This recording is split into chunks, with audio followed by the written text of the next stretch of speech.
हमारी दुनिया कितनी खूबसूरत है, पर इस दुनिया में लोग अपनी रोज़मर्रा की ज़िंदगी में बिजी रहते हैं। क्या आपने कभी सोचा है, यह ब्रह्मांड जिसमें आप इतने सालों से रह रहे हैं, इसकी शुरुआत कैसे हुई? जितनी भी घटनाएं हुई, उसकी शुरुआत कहाँ से हुई? जब वैज्ञानिकों को यह पता चला कि हमारा ब्रह्मांड चारों ओर से फैलता जा रहा है, यह ब्रह्मांड हर एक सेकंड साइज में बढ़ता जा रहा है, तो ये जानने के लिए कि इस ब्रह्मांड की शुरुआत कैसे हुई, हमें सिर्फ समय को रोकना होगा और पीछे जाना होगा। चलिए थोड़ा पीछे चलते हैं, कुछ ज़्यादा ही पीछे। आज से करीब 13.8 अरब साल पहले यह है हमारा अनंत ब्रह्मांड। सब कुछ इस परमाणु से भी छोटे से गोले के अंदर ये सब हुआ है। और इस ब्रह्मांड में जो भी होने वाला है, ब्रह्मांड में जो भी घटनाएं घटने वाली है, सब इसमें मौजूद हैं। इस ऊर्जा के गोले के अंदर यहाँ पर समय का कोई अस्तित्व नहीं है, पर अभी दुनिया जिसे हम जानते हैं उस सब की शुरुआत होने वाली है। इस रहस्यमय कारण के चलते एक एटम से भी छोटे साइज का ब्रह्मांड अचानक अपने अस्तित्व में आया। एक सेकंड के करोड़वें हिस्से के अंदर यह ब्रह्मांड अपने अस्तित्व में फैल गया और इसे ही हम कहते हैं द बिग बैंग। इस समय आप जो ब्लास्ट होते हुए देख पा रहे हैं, ये सब ऊर्जा है, प्योर एनर्जी। ये ऊर्जा पूरी तरह से फैल गई। उसी समय स्पेस का जन्म हुआ और साथ ही साथ समय अपने अस्तित्व में आया।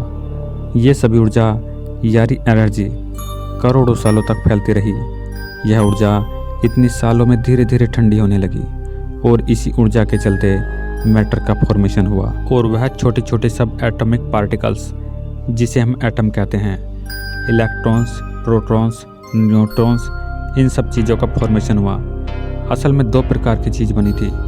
आधी थी मैटर मतलब परमाणु, बाकी चीज़ें थी जिससे दुनिया बनी है। दूसरा ग्रुप था एंटी मैटर, जो मैटर का अपोजिट है, क्योंकि एंटी मैटर मैटर का विपरीत है। इसलिए जब वो आपस में मिलते थे तब वह एक दूसरे को ख़त्म कर देते थे। अनफॉर्चुनेटली मैटर एंटी मैटर से थोड़ा ज़्यादा थे। सब खत्म होने के बाद एक मैटर का गोला बच गया और उसके विपरीत कुछ नहीं था जो उसे ख़त्म कर सके। इसलिए उसका विस्फोट हो गया, जो कि हम लोगों के लिए बहुत लकी था, क्योंकि इसी एक गोले से पूरी दुनिया बनने वाली है। इसी एक मैटर के गोले के चलते तारों और ग्रह वाला ब्रह्मांड अस्तित्व में आया। शुरू के बिग बैंग के चलते ये ब्रह्मांड अस्तित्व में आया। मैटर के गोले के इस विस्फोट के चलते ब्रह्मांड के अंदर की चीज़ें अस्तित्व में आई। गोले के ब्लास्ट होने के बाद सब कुछ ठंडा हुआ। आखिर में जाकर सब कुछ बनना शुरू हुआ। धूल जैसे दिखने वाले इस ब्रह्मांड में एक फोर्स अपना काम करने लगा। उस फोर्स के चलते हर एक एटम आपस में जुड़ने लगे, एक दूसरे की तरफ आकर्षित होने लगे। ये फोर्स कोई और फोर्स नहीं, ये है फोर्स ऑफ ग्रेविटी यानी गुरुत्वाकर्षण बल। शुरुआत में इस ब्रह्मांड में ज़्यादातर हाइड्रोजन के एटम एग्जिस्ट करते थे। गुरुत्वाकर्षण बल जगह जगह हाइड्रोजन के परमाणु को आपस में कंप्रेस करने लगा। जब हाइड्रोजन के परमाणु गुरुत्वाकर्षण बल के चलते सामने आते थे तो उस जगह का तापमान लाखों डिग्री तक पहुंच जाता था।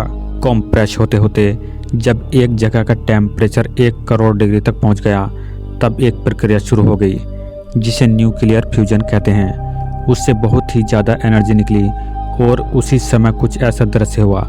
इस ब्रह्मांड का पहला तारा अस्तित्व में आया, फिर इस तारे को अपना एक दोस्त मिल गया और इसी प्रक्रिया से शुरुआत में 200 से 300 तारे बने और लाखों सालों के अंतराल करोड़ों तारे अस्तित्व में आए। जी हाँ, यही वे तारे हैं जो आप रात को आसमान में देखते हो, और ये ब्रह्मांड की शुरुआत में इसी तरह बने थे। धीरे धीरे ये तारे गुरुत्वाकर्षण बल के चलते सामने आने लगे और आपस में एक ग्रुप में रहने लगे, और अरबों तारों का समूह इस ब्रह्मांड में दिखने लगा और अलग अलग ग्रुप और साइज के शेप में फॉर्मेशन हुआ। वह नज़ारा कुछ ऐसा दिखता है और इन्हीं कहते हैं गैलेक्सीज। इसी तरह लाखों करोड़ों अरबों गैलेक्सीज यानी आकाश गंगाओं का जन्म हुआ, और इन्हीं गैलेक्सी के समुद्र में कहीं बीच में ऐसी गैलेक्सी बनी। इस गैलेक्सी का नाम है द मिल्की वे, यानी वो गैलेक्सी जिसमें हम और आप मौजूद हैं। इस गैलेक्सी के अंदर खरबों तारे मौजूद थे, पर कुछ डस्ट भी अभी बचा हुआ था जो कि स्पेस में तैर रहा था। पर हजारों सालों के अंतराल में ग्रेविटी अपनी पावर दिखाने लगी। जो डस्ट मौजूद थी वह भी गुरुत्वाकर्षण बल के चलते आपस में सामने आने लगी, और इसी परिस्थिति के बीच में बहुत सारे प्लेनेट यानी ग्रह बनने लगे। सारे एस्टेरॉयड जैसे दिखने वाले टुकड़े ग्रेविटी के चलते आपस में मिलने लगे और इन्हीं ग्रहों के दौरान एक रॉकी प्लेनेट भी बनने लगा, यानी ऐसा ग्रह जिसकी सतह सॉलिड थी।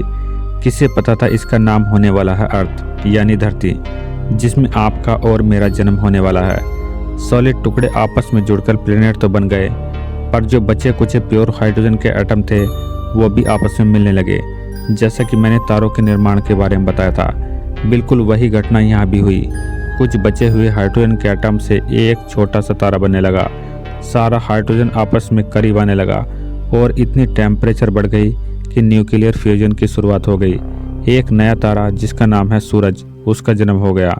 जब ये सूरज बना तब इसने एक बहुत ही तेज सोलर विंड को उत्पन्न किया, जिसके चलते बाकी सारे धूल के कण सोलर सिस्टम यानी सौरमंडल के बाहर चले गए और सौरमंडल में वही 8 ग्रह व उपग्रह बच गए जो कि साइज में बड़े थे और सौरमंडल वैसा दिखने लगा जैसा वो अभी दिखता है। सोलर सिस्टम के बाहरी तरफ बहुत सारे गैस के प्लैनेट्स बन चुके थे, जैसे सैटर्न यानी शनि ग्रह, यूरेनस यानी अरुण ग्रह, नेपच्यून यानी वरुण ग्रह और सोलर सिस्टम के अंदर की तरफ रॉकी प्लैनेट्स का जन्म हो गया था। ठोस सतह वाले ग्रह मर्क्यूरी यानी कि बुध ग्रह, वीनस यानी कि शुक्र ग्रह, मार्स यानी मंगल ग्रह और आखिर में हमारी प्यारी धरती। और यही वो धरती है जिसकी इतनी बड़ी सतह से एक जगह पर बैठकर आप इस वीडियो को देख रहे हैं। आपके जन्म के पहले इस ब्रह्मांड में इतना कुछ घट चुका है। बिग बैंग से जन्मा मैटर और मैटर से जन्मा तारा और इन तारों के बाद ग्रहों की उत्पत्ति और इसी के चलते आपका जन्म। यही थी आपके और आपके पहले की कहानी।